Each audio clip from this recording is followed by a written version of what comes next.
नमस्कार साथियों, UPSC master में आपका स्वागत है। मित्रों, भारत एक पंथ निरपेक्ष राष्ट्र है जिस संबंध में भारतीय संविधान के अनेक भागों में विभिन्न प्रावधान किए गए हैं। इन भागों में सबसे प्रमुख भाग 3 है, जिसमें अनुच्छेद 25 से 28 तक विभिन्न रूपों में धर्म व अंतःकरण की स्वतंत्रता प्रदान की गई है। किसी भी व्यक्ति को अपने अंतःकरण के साथ समझौता न करना पड़े, इसलिए संविधान निर्माताओं ने अनुच्छेद 28 में शिक्षा संस्थाओं में धार्मिक शिक्षा या धार्मिक उपासना में उपस्थित होने से स्वतंत्रता प्रदान की है, जिसकी चर्चा हम इस वीडियो में करेंगे। मेरा नाम है मनोज तोसियान और आप मुझे फॉलो कर सकते हैं फेसबुक, इंस्टाग्राम और ट्विटर पर भी, जिनके लिंक डिस्क्रिप्शन बॉक्स में दिए हुए हैं। मित्रों, संविधान का अनुच्छेद 28 3 खंडों में बटा है। इस वीडियो में हम जानेंगे उन तीनों खंडों के मूल प्रावधान क्या हैं, फिर इन खंडों की हम करेंगे एक के बाद एक करके व्याख्या, और अंत में हम चर्चा करेंगे ऐसे मामलों पर जो अनुच्छेद 28 से संबंधित हैं और न्यायपालिका के सामने आए हैं। चलिए शुरू करते हैं। सबसे पहले अनुच्छेद 28 का 1, इसमें यह प्रावधान किया गया है कि राज्य निधि से पूर्णतः पोषित किसी शिक्षा संस्था में कोई धार्मिक शिक्षा नहीं दी जाएगी। अर्थात ऐसी एजुकेशनल इंस्टीट्यूशन जो वोली मेंटेड है स्टेट फंड से, वहाँ कोई भी रिलीजियस इंस्ट्रक्शन एजुकेशन प्रोवाइड नहीं किया जाएगा। अनुच्छेद 28 का 2 यह व्यवस्था करता है कि खंड 1 की कोई बात ऐसी शिक्षा संस्था पर लागू नहीं होगी जिसका प्रशासन तो राज्य करता है, परंतु वे ऐसे ट्रस्ट या न्यास के अधीन स्थापित हुई हैं जिनकी डीड में धार्मिक शिक्षा देना अनिवार्य था। जैसे आप देख लीजिए बीएचयू की जब स्थापना हुई थी 1916 में, तो उस ट्रस्ट में ही यह लिख दिया गया था कि यह हिंदुओं को शिक्षा देगी या हिंदुओं में एजुकेशन को प्रमोट करेगी। और इसी प्रकार आप देख लीजिए अलीगढ़ मुस्लिम यूनिवर्सिटी, जब इसे सर सैयद अहमद खां द्वारा बनाया गया था, तो उसकी ट्रस्टीशिप डीड में भी यह लिख दिया गया था कि यह मुस्लिमों में शिक्षा को प्रमोट करेगी।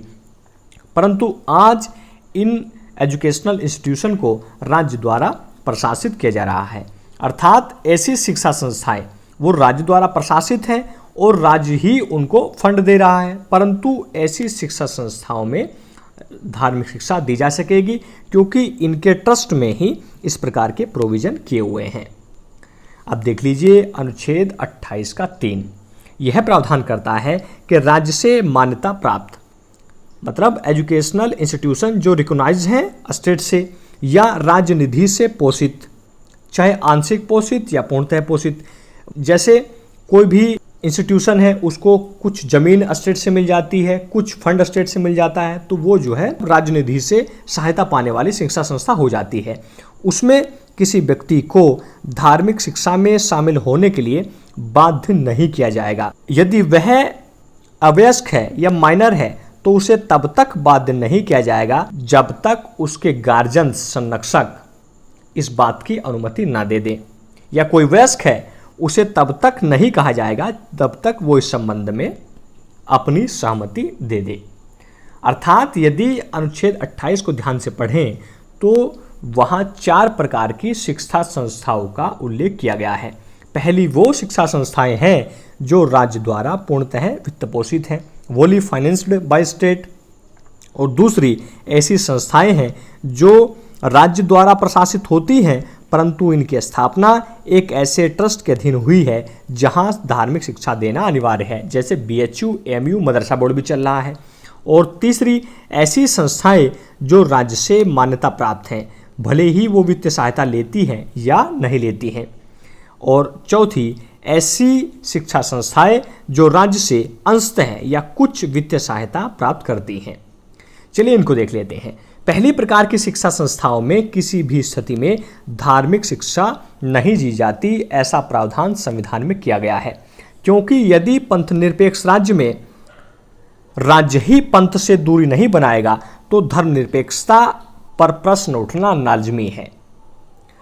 और दूसरी वे शिक्षा संस्थाएं हैं जो राज्य से प्रशासित होती हैं परंतु ऐसे ट्रस्ट या रिलीजियस ट्रस्ट के तहत स्थापित हुई हैं जिनमें धार्मिक शिक्षा देने के लिए जो है जरूरी व्यवस्था की गई है, जैसे AMU, BHU या मदरसा बोर्ड। परंतु अन्य धर्मों के व्यक्ति ऐसी शिक्षा संस्थाओं में इसी शर्त पर प्रवेश ले सकते हैं कि उन्हें उक्त धर्म को धार्मिक शिक्षाओं से कोई आपत्ति नहीं है। और आपने देखा भी होगा कि बिहार में बहुत सारे हिंदू मदरसा बोर्ड में एग्ज़ाम दे भी रहे हैं और वहाँ उस संबंध में धार्मिक शिक्षा ले भी रहे हैं, वो उनकी स्वेच्छा से है। और तीसरी और चौथी वे शिक्षा संस्थाएं हैं जो राज्य से अंशतः प्रभावित हैं या वो कुछ थोड़ी बहुत वित्तीय सहायता लेती हैं और या उन्होंने मान्यता ली है।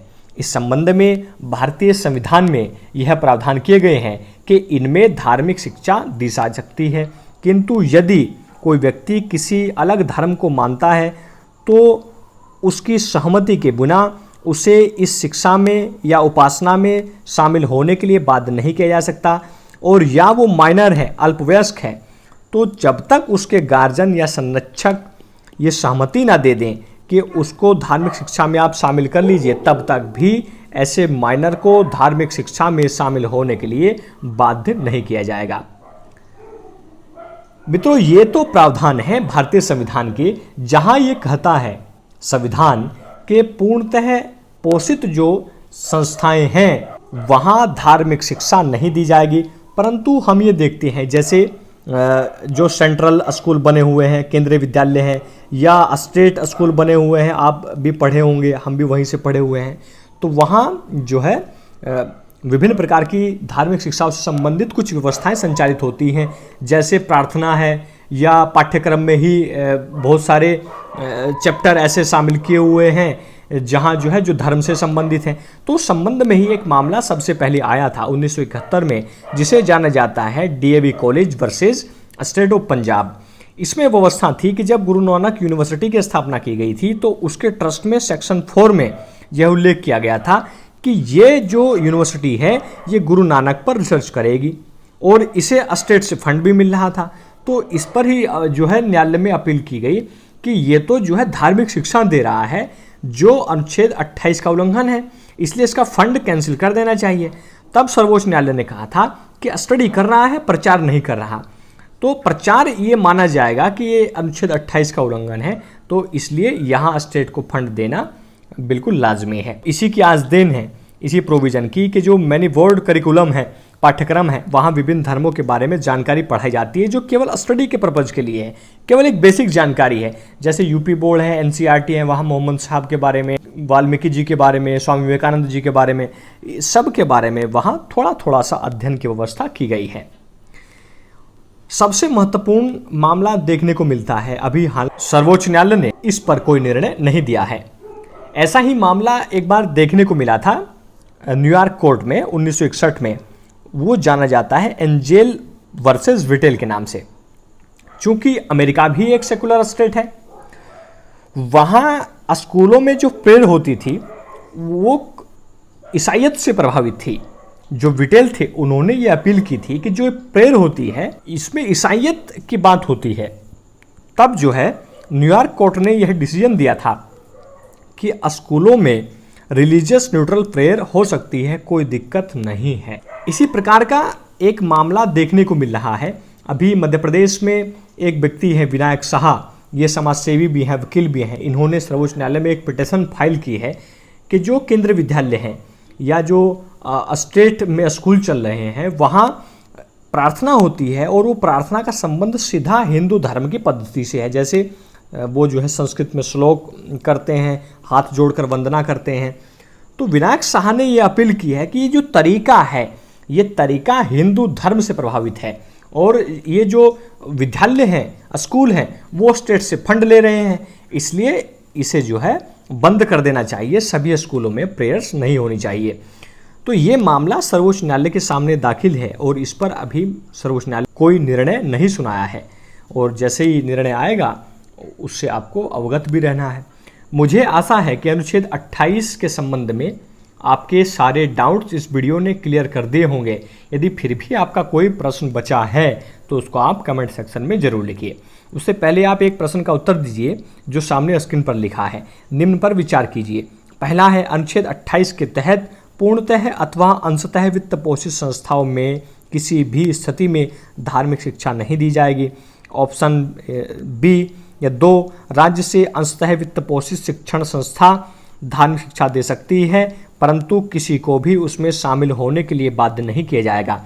आपके विकल्प जो हैं आपको सत्य कथन की पहचान करनी है, सामने स्क्रीन पर दिए हुए हैं, केवल 1, केवल 2, केवल 1 व 2 या उपयुक्त में से कोई नहीं। Thanks for watching. जय हिंद, जय भारत, महाशक्ति भारत।